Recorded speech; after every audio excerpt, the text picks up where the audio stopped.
चला इधर भैया, इधर है रोचक। हाँ इनका याद रहता है ना। विभव मापी, हेडिंग सही पता चल रहा है। इसके द्वारा क्या करेंगे, विभव मापेंगे। दो बिंदुओं के बीच का विभव, किसी भी सर्किट के किन्हीं दो बिंदुओं के बीच का विभव निकालना होगा। और ये एकदम सही माप देता है। वोल्टमीटर से अगर आप मापेंगे तो सही माप नहीं देगा वो, ठीक है। तो थोड़ा इसको समझ लेते हैं प्रैक्टिकली कैसे होगा। है इधर समझिए, ना सही से पढ़ना है, ना समझना है, और रात में जल्दी सो जाना है और सुबह तक सोना है, 6 बजे तक ना। अलार्म लगाते हो नहीं लगाते हो? अलार्म अगर कभी भी लगाए रहे हो तो अलार्म लगा के कभी अपने खोपड़ी के पास ना रखना, वरना पक्का काट के सो जाओगे, तुरंत काट के सो जाओगे। क्योंकि नींद से बाहर आने के लिए कम से कम 30 सेकंड चाहिए।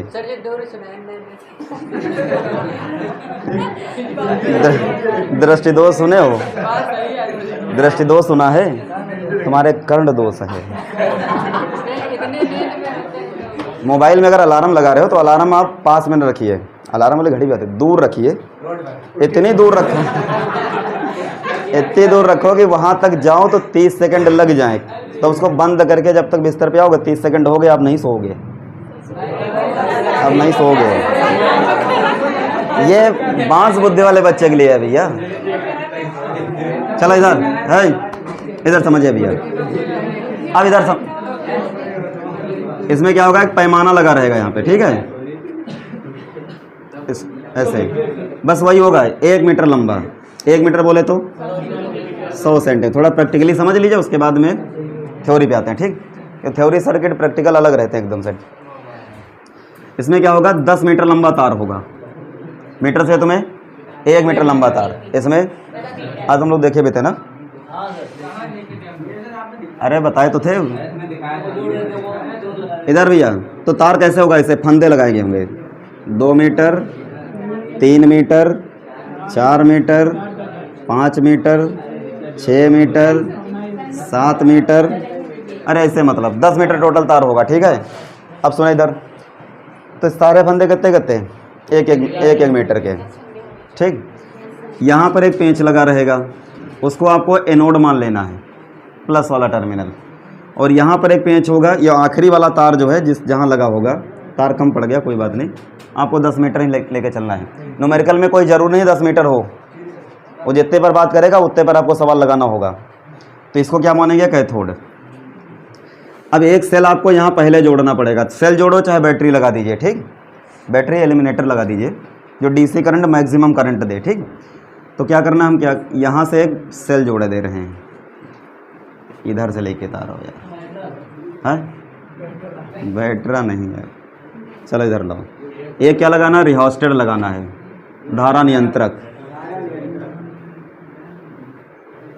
इसमें कोई प्लस माइनस नहीं होता है। एक तार यहाँ साइड में लगेगा और एक यहाँ पेंच में लगेगा। 2 पेंच होते हैं यहाँ पर, इसमें जोड़ दिए तो इस सिरे पर तार अगला जोड़ो, इधर जोड़ दिए तो इधर जोड़ लीजिए। करंट को कम करने के लिए होगा, ठीक। डीसी करंट को नियंत्रित करेगा, एसी को चौक कुंडली करेगी, ठीक। फिर क्या लगाना है, एक कुंजी लगाना है यहाँ पर। ये तार यहाँ जोड़ा है कि यहाँ जोड़ दिया। यहाँ पर क्या लगाना है, एक सेल जोड़ देना है। इसमें एक मोटी छड़ पड़ी होगी, जैसे क्या बोलेंगे, पोरस पार्ट है ना, पॉजिटिव टर्मिनल यही होगा। और एक पतली छड़ होगी जिंक वाली, ये कहे की होगी, जिंक की। इसको इससे जोड़ देंगे और इस वाले वायर को इससे जोड़ दिया जाएगा, ठीक। क्लियर हुआ तब, इतना समझ गए। अब सुने, इसमें विलेन किसका होता है, अमोनियम क्लोराइड। अरे लेक्लांसी सेल है ना, तो सेल हम जोड़ ले, क्या दिक्कत है, वैसे बैटरी लगानी होगी, ठीक। तो काम क्या होता है, कोई एक ऐसा सेल आपके पास होगा जिसका विद्युत वाहक बल आपको निकालना पड़ेगा, पहले से मालूम होगा। जैसे मान लो 2 सेल ले लिया, एक लेक्लांसी ले लिया, दूसरा डेनियल सेल। तो लेक्लांसी सेल का विद्युत वाहक बल 1.5 वोल्ट लगभग पूरा, 1.4 भी होता है। और डेनियल सेल जो होगा उसका विद्युत वाहक बल 1.08 वोल्ट होगा, कम होगा, ठीक। डेनियल सेल कैसा बनाया जाता है, एक तांबे का पात्र आपको दिया जाएगा, पेंट का डब्बा टाइप से होगा, इतना बड़ा सा। और ये डब्बा जो होगा इसी में एक पेंच लगा रहेगा, यही एनोड का कार्य करेगा, यहीं पे तार जोड़ देना होगा आपको। ठीक, फिर इसमें क्या भरना होगा, इसमें आपको एक पोरस पार्ट रखना होगा, लेकिन पोरस पार्ट कैसा होगा, खोखला होगा, बेलन, वो क्या पोंगा तक खाने वाला नहीं, पोला बोलते हैं ना उसको, अरे वही यार पोला, चाची उसमें आर पार दिखता है ना इसे, उसी टाइप से मोटा बेलन होगा और पोरस पार्ट ही होगा, वो भी ये खोखला होगा, वो ठोस होगा। इसमें कार्बन की रॉड पड़ी रहेगी ना, उसी में पेंच लगा होगा, तार को जोड़ना होगा आपको। अब इसमें क्या करना है, आपको एक जिंक की छड़ छोड़नी, लेकिन उससे पहले क्या करोगे, इसमें आपको H2SO4 डालना होगा, तेजाब डालना है, सांद्र नहीं, डाइल्यूट वाला, ठीक है, सांद्र नहीं पड़ेगा। बैटरी में भी तो डाइल्यूट पड़ता है, प्लेटें सब गायब हो जाएंगी फिर। H2SO4 plus CuSO4, copper sulphate, नीला थोथा, दोनों चीज़ें इसमें आपको डालनी पड़ेंगी। इसमें आपको अमोनियम क्लोराइड वहाँ पड़ेगा, इसमें नहीं डालना है। और फिर इसमें जिंक की छड़ छोड़ देनी है। ये किसका काम करेगी, कैथोड का। ये नेगेटिव टर्मिनल हो गया और ये पॉजिटिव। बिल्कुल ऐसे ही आपको लैब में बनाने पड़ेंगे सेल। ये वाला तो आज बना डाले थे, ये नहीं बनाए अभी, तुम्हारे सामने बनाएंगे, ठीक है। चलो इधर, अब इस सेल का तुमको विद्युत वाहक बल ये निकालना होगा, ठीक। तो सबसे पहले काम क्या करेंगे, इधर सुने, तुम कहाँ पंचायत कर रहे हो यार, यहाँ वाली कुंजी ऑन करिए, तो करंट का प्रवाह इसमें होगा। धारा नियंत्रक से थोड़ा आगे पीछे करके कम करंट लेंगे। तो जब कुंजी ऑन करें तो करंट इस पूरे वायर में फ्लो होनी शुरू हो जाएगी। तो सबसे पहले आप क्या करेंगे, इस तार का की विभव प्रवणता आपको निकालनी पड़ जाएगी। और विभव प्रवणता निकालने का तरीका क्या होगा, K बराबर यहाँ से यहाँ तक का वोल्टेज अपान पूरे तार की लंबाई, ठीक। इस सेल का जो वोल्टेज होगा वो लेकर के यहाँ और पूरे तार की लंबाई से भाग कर देना है तुमको, तो तार की विभव प्रवणता आपको मिल जाएगी, ठीक है। पहला काम यही K ज्ञात करना। और ये जब मिल जाए, ये दूसरा सेल जो बनाए हो यहाँ पर, इस सेल को यहाँ ले रहे हैं, तो इसका पॉजिटिव वाला यहाँ कनेक्ट कर दिया, नेगेटिव वाली छड़ जो होगी यहाँ डाल देंगे। इस फार्मूले को अलग कर लेते हैं, VAB/L। इसका रेजिस्टेंस अगर ले रहे हो तो यहाँ का वोल्टेज निकालना पड़ेगा, नहीं ले रहे हो तो सीधे यही इसका वोल्टेज कितना बना 1.5 वोल्ट, तो वही ले लेना, लंबाई से भाग कर देना, ठीक। अब ये वाला जो वायर होगा इसमें क्या करना है, एक प्रतिरोध बॉक्स लगा लीजिए साथ में। प्रतिरोध बॉक्स काहे के लिए लगाते हैं कि जैसे गैल्वेनोमीटर के जो निडल क्या लगी सुई होगी, क्षतिग्रस्त न होने पाए, ठीक, कम करंट आए। मान लीजिए कि अगर आपका उपकरण कम करंट दे रहा है तो हटा भी दीजिए, कोई दिक्कत नहीं, ठीक। अब यहाँ पर हम क्या लगा रहे हैं, विक्षेप मापी जोड़ देते हैं। कैपिटल G लिखा होगा, ऐसे निडल होगी 0 1 2 3 1 2 3 ऐसे, और यहाँ पर प्लस माइनस वही लाल काला समझ जाओगे ना। हाँ, तो ये वाला वायर जो नेगेटिव वाला है इस पॉजिटिव में जोड़ देना, और इसका जो नेगेटिव मिला इस वाले नेगेटिव में जॉकी जोड़ देंगे। जॉकी समझ रहे हो ना, हाँ, वो पेंच का जैसी नोक होगी इसकी, और यहाँ पर कनेक्ट कर देंगे। अब करना क्या होगा, सबसे पहले आप इसको चेक करेंगे काम सही कर रहा है कि गलत कर रहा है, ठीक। तो इस सेल का आपको विद्युत वाहक बल ज्ञात करना, हालांकि पता है पहले से, लेकिन आपको मान निकालना है, ये प्रैक्टिकल आपका है। तो सबसे पहले आप जॉकी उठाइए, यहाँ पे रखिए, तो इसका डिफ्लेक्शन किसी एक तरफ आना चाहिए। ये सुई मान लो इधर गिरी, फिर आप इस एंड पे आखिरी वाले पे रखिए तो उधर गिरनी चाहिए, मतलब दोनों साइड में डिफ्लेक्शन आना चाहिए। अगर दोनों साइड में डिफ्लेक्शन आ रहा है इसका मतलब आपका सर्किट सही काम कर रहा है, ठीक। अब बात आती है मान कैसे निकालेंगे। यहाँ पर मान लो अपना उपकरण बढ़िया काम कर रहा है, ठीक। इसको उठाइए, यहाँ शुरू करिए, दबाना नहीं होगा, स्लाइड कराना है इसे रख करके इस पर, और इसको देखते रहिए। अगर ये इधर गिरी है तो धीरे धीरे बढ़ेगी, क्योंकि 10 मीटर तक टहलना है तुमको, बहुत कहीं दूर पर विक्षेप मिलेगा, तो यहाँ चले और इसको देखते रहना है। आते गए यहाँ तक नहीं विक्षेप मिला, अगले तार पे आए, अभी भी नहीं मिल रहा, 0 पे लाना है तुमको इसको, और इसको बढ़ाते रहना है। 2 मीटर आ गए, अब 3 मीटर जा रहे हैं, अब 4 मीटर जा रहे हैं, अब ये मान लो यहाँ पर मिल गया, पैमाना सामने है, देख लिया, ये आ गया 40.2 पर। कितने पर आया? 40.2। तो 40.2 तुमको इतना मिला है, इतने तो है। ऊपर से तार कितना टहल के चले आए हो? 1 2 3 4, 4 फंदे ऊपर टहल के आ गए, तो वो तुमको लेना 400 सेंटीमीटर बना। 100 सेंटीमीटर है ना, और 4 फंदे टहल आए तो कितने टहले? तो 400 सेंटीमीटर वो बना, और 40 है तो कितने बन गए? 440.2 सेंटीमीटर। तो संतुलन बिंदु आपको कितने मिला? 440.2 सेंटीमीटर पर। अब इस सेल का मान निकालना है, तो क्या करेंगे? इस सेल का मान ई डैश मान लो, कि पहले आप निकाल चुके थे, उसको इस लंबाई से आप गुणा करा दो, इस सेल का मान एग्जैक्ट आ जाएगा। ठीक है, तो इस तरीके से आपको प्रैक्टिकल इसका करना पड़ेगा। क्लियर है? तो ये था प्रैक्टिकली। थ्योरी में देखो कैसे लिखना है। हटाएं इसको।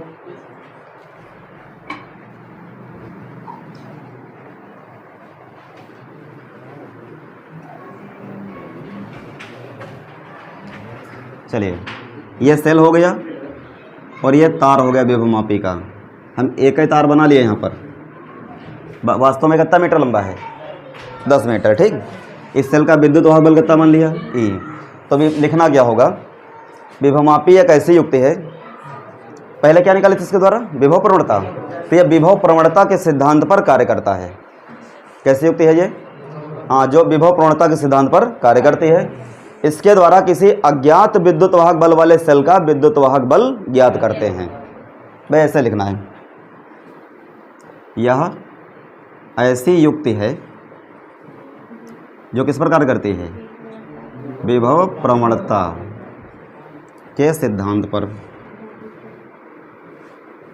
कार्य करती है। काम क्या होता है? अज्ञात सेल का विद्युत वाहक बल ज्ञात किया जाता है। इतना लिखना है आपको पहले। तो थ्योरी में क्या लिखना है? विभवमापी एक ऐसी युक्ति है जो विभव प्रवणता के सिद्धांत पर कार्य करती है। इसके द्वारा किसी अज्ञात सेल का विद्युत वाहक बल ज्ञात किया जाता है। इतना लिख लोगे सब लोग। अब देखो संरचना में क्या लिखना है।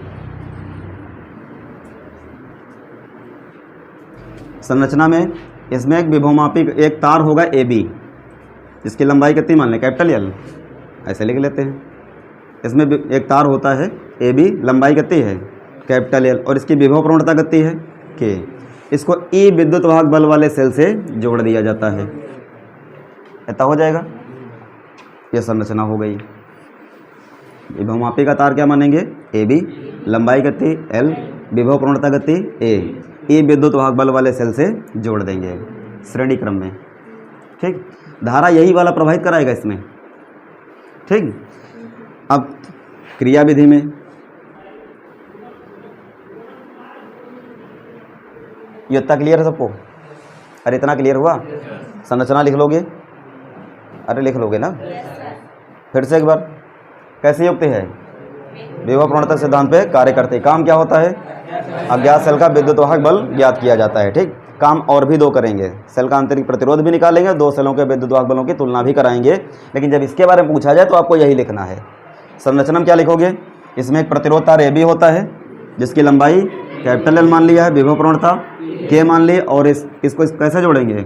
ई विद्युत वाहक बल वाले के साथ श्रेणी क्रम में जोड़ देते हैं। क्रिया विधि में जिस सेल का हमको मान ज्ञात करना होगा, ये मान लो सेल है, उसमें दो तार जोड़ेंगे। एक तार का संबंध बिंदु ए से, उसके धन टर्मिनल का, और दूसरे तार में क्या लगाएंगे? विक्षेप मापी। और क्या जोड़ देना है? जॉकी जोड़ देंगे, विसर्पी कुंजी। ठीक, अब इस मुक्त सिरे को तार पर ए से लेकर बी तक स्पर्श कराते रहेंगे और विक्षेप मापी का विक्षेप पढ़ते रहेंगे। यही लिखना है। जिस बिंदु पर स्पर्श कराने से विक्षेप मापी में विक्षेप शून्य हो जाए, ठीक उतनी दूरी का विभव इस सेल के विद्युत वाहक बल के बराबर होगा। ये इतनी क्रिया विधि लिखनी है। लिखना कैसे है? जिस सेल का हमें विद्युत वाहक बल ज्ञात करना होता है, उसमें दो तारों को जोड़ते हैं। उसमें धन टर्मिनल को बिंदु ए से जोड़ेंगे और ऋण टर्मिनल में विक्षेप मापी और जॉकी जोड़ देंगे। ठीक, इस मुक्त सिरे को तार पर बिंदु ए से लेकर बी तक स्पर्श कराते रहेंगे और विक्षेप मापी का विक्षेप पढ़ते रहेंगे। याद हो गया था? जिस बिंदु पर स्पर्श कराने से विक्षेप मापी में विक्षेप शून्य हो जाए तो उतनी दूरी का विभव इस सेल के बराबर हो जाता है। ये इतना क्लियर हो गया सबको? पहले इतना लिख लो फिर बताएं आगे। इधर सुनिए, देखो कुछ इसका कॉन्सेप्ट अलग है ऐसे क्वेश्चन का। ये सीबीएसई में क्वेश्चन आते भी हैं। सीबीएसई नवोदय वगैरह विद्यालय जो है वहाँ पर न्यूमेरिकल वैल्यू नहीं आती, सब टोटल इस तरीके के क्वेश्चन पूछे जाते हैं। अब ऐसे नंबर पाना आसान है, जैसे ये क्वेश्चन के 3 नंबर में पूछ लिया गया और 3 पॉइंट केवल लिख दिया, तीनों पूरे नंबर मिल गए। यहाँ पर काटाकुटी यही होती है ना। चलिए, जैसे अगर सिंपल सवाल छोड़ो, इसको समझते हैं। इसमें कहा गया कि साथ में जो इसके प्रतिरोध लगाया है, कहा गया कि प्रतिरोध को बढ़ा दिया जाए या घटा दिया जाए, दोनों बातें हम ले रहे हैं। ठीक, इसको अगर बढ़ाएंगे तो ये विसर्पी कुंजी किधर ले जानी पड़ेगी तुमको इस पर, और अगर घटाएंगे तो विसर्पी कुंजी किधर ले जानी पड़ेगी इस तार पर। फर्क पड़ेगा इसका भी। तो सबसे पहली कंडीशन समझते हैं। अगर आर को बढ़ाया, तीर ऊपर लगाएंगे मतलब बढ़ा, प्रतिरोध अगर ये बढ़ा दोगे तो करंट इस सर्किट से कम आएगी, करंट कम हो जाएगी, तो मतलब आई डिक्रीज हो गई, करंट घट गई। और करंट अगर घट गई तो इसमें कंडीशन चलती रो बराबर के बराबर रो इंटू आई। अरे उसको चेंज कर लो प्रतिरोध के पदों में, तो विभव प्रवणता डिपेंड करती है भैया केवल करंट पर।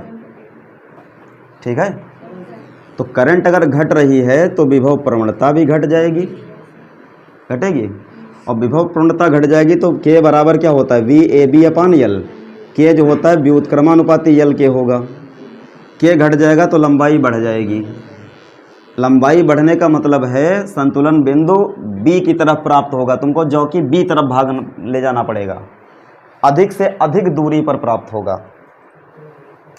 समझ आई बात? तो क्वेश्चन ऐसे पूछ लिए जाते हैं कि अगर प्रतिरोध का मान यहाँ सेल के साथ लगे प्रतिरोध का मान बढ़ा दिया जाए तो आपको विसर्पी कुंजी किधर ले जाना पड़ेगा, ए की तरफ ले जाना पड़ेगा कि बी की तरफ? तो किधर ले जाना है? कारण क्या है, प्रतिरोध बढ़ने से करंट घटी इस सर्किट में, करंट घटी तो के घट गया, के घट गया तो के और यल एक दूसरे के उल्टा होते हैं। तो के घट गया तो लंबाई मतलब अधिक से अधिक दूरी पर अविच्छेद बिंदु प्राप्त होगा, मतलब अब संतुलन बिंदु किधर शिफ्ट होगा, बी की ओर। क्लियर हुआ बात? अगर इसी प्रकार से हम क्या आर को क्या करते हैं, आर को कम कर दें तो करंट बढ़ जाएगी, तो करंट बढ़ेगी तो के बढ़ जाएगा, के बढ़ जाएगा ना, के बढ़ जाएगा, के बढ़ जाएगा तो लंबाई घट जाएगी। यहाँ लंबाई नहीं ली है, लंबाई बढ़ी तो बी की ओर भगे। ठीक, उसका उल्टा कर लीजिए बस। अगर इसको कम करोगे तो करंट ज़्यादा हो जाएगी, करंट ज़्यादा हो जाएगी तो के बढ़ जाएगा, के बढ़ जाएगा तो एल की वैल्यू घट जाएगी। और लंबाई मतलब कम से कम लंबाई, कम मतलब 10 मीटर से कम ना होगी लंबाई, संतुलन बिंदु कम लंबाई पर भागेगा, फिर मतलब इसको जॉकी को उधर ले जाना तुमको पड़ेगा वहाँ पर। ठीक, तो बिंदु किधर शिफ्ट होगा, ए की ओर, ए है ना, ए की ओर। इतना समझ आया सबको? दूसरा पॉइंट क्या है, यस को बढ़ा दिया जाए भैया। अगर आपको संतुलन बिंदु मिल गया है तो इसका मतलब इसमें करंट कितनी हो चुकी है, 0। और गैल्वेनोमीटर में अगर करंट 0 हो गई इसका मतलब यहाँ से लेके यहाँ तक कोई करंट नहीं बह रही है। इसका मतलब क्या हुआ, ए से लेकर के इस वाले पॉइंट तक कोई करंट इसमें नहीं बह रही। और जब तक करंट नहीं बहेगी तब तक प्रतिरोध मर चुका समझ लो। प्रतिरोध कब जिंदा होता है, जब उसमें धारा आती है। तो इसका मतलब क्या हुआ कि यस को हम बढ़ाएं घटाएं संतुलन बिंदु पर कोई प्रभाव वो जहाँ है वहीं रहेगा। तो यस को हम बढ़ाएं या यस को घटाएं कोई प्रभाव नहीं पड़ेगा। समझ आया? थर्ड पॉइंट क्या कहा जा रहा है, अगर इन सेलों को अंतर बदल कर दें तो अंतर बदल कर दोगे तो भैया ये वाला सेल का मान हमेशा ज़्यादा रखा जाता है और इसका मान कम रखा जाता है। अगर इसको आप कम कर देंगे पूरे तार भर पर आपको संतुलन बिंदु प्राप्त नहीं होगा। समझ पाए? तो हम क्या कहा गया कि अगर इन दोनों को अंतर बदल कर दें तो मतलब यहाँ का वोल्टेज बढ़ गया और यहाँ का वोल्टेज कम हो गया, संतुलन बिंदु या 10 मीटर तार पर भी कहीं पर भी नहीं मिलेगा। तो आप क्या लिखेंगे, ई और ई डैश को अंतर बदल करने पर संतुलन बिंदु प्राप्त नहीं होगा। ये समझ पाए थे पॉइंट। एक एक्स्ट्रा और बढ़ा रहे हैं इसमें, ठीक है। अगर हम इसके पैरेलल में कोई वायर कनेक्ट कर दें, इधर समझिए, ये तार है ए बी, ये सेल लगा था यहाँ, इससे तो लगाने से कोई मतलब तो रहा नहीं, अरे यस लगाने से कोई मतलब रहा, कोई मतलब नहीं है। तो चलो ठीक, ये हम जॉकी लगाए यहाँ पर। अब इसके हम समांतर क्रम में एक तार जोड़ ले रहे हैं। चलो यहाँ ऐसा सवाल है आपकी किताब में, पूछे भी गए हैं, है सवाल ऐसे भी है। हाँ, और कहाँ, चलो इधर इसको हम यस डैश मानने ले रहे हैं, ठीक। ये टर्मिनल वोल्टेज हमने यहाँ लगा दिया। अब ये भैया तीनों पैरेलल हो जाएंगे। तीनों कैसे होंगे, तो देखो यहाँ से वायर कनेक्ट होगा, ये सेल करंट इसमें देगा भैया। अब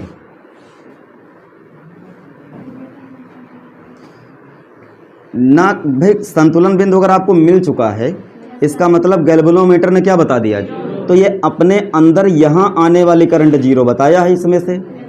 तो इतनी दूर हम करंट नहीं आएगी, तो इतनी दूर हम जब इधर नहीं जाएगी तो इधर से भी नहीं आएगी, नियम है जब जाएगी तो आएगी। तो ये सेल करंट फ्लो कराएगा इतने में फ्लो कराए देगा अब ये, क्योंकि जब इधर से गई नहीं तो उधर से आई नहीं, तो ये वाली करंट ऊपर जाएगी नहीं, ये इसमें टहल लेगी।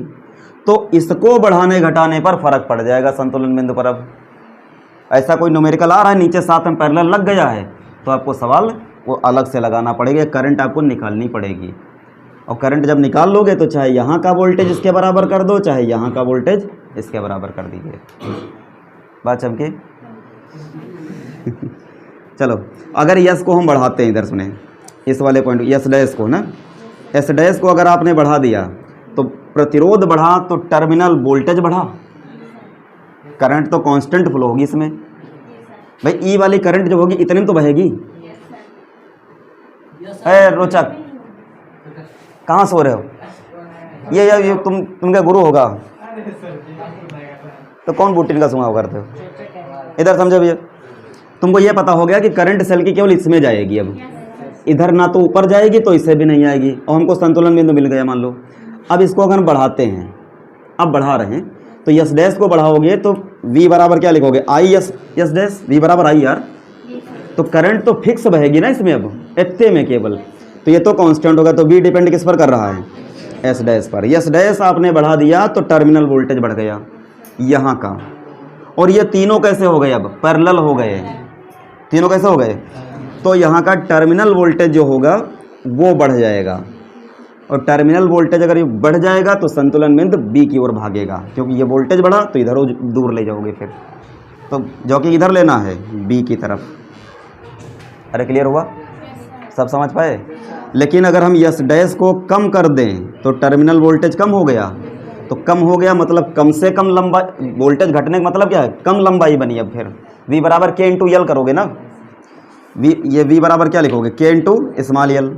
K तो तार का फिक्स है, तो V किस पर डिपेंड करेगा, लंबाई पर। V घट गया तो यल भी, छोटा यल घट गया, छोटा यल घटा मतलब जॉकी किधर ले गए, A की ओर, तो अब कंडीशन क्या हो जाएगी, जॉकी ले गए हम A की ओर। इतने क्रॉस क्वेश्चन इस पर बन सकते हैं, ठीक। कुछ एक्स्ट्रा होंगे, न्यूमेरिकल कंप्लीट करिए उसके बाद हम कराते हैं, लेकिन ये पूछे गए क्वेश्चन है, बहुत जल्दी है। हाँ, ये समझ गए इतनी चीज़ है। चलो इसको बना लीजिए, फिर न्यूमेरिकल बात करते हैं।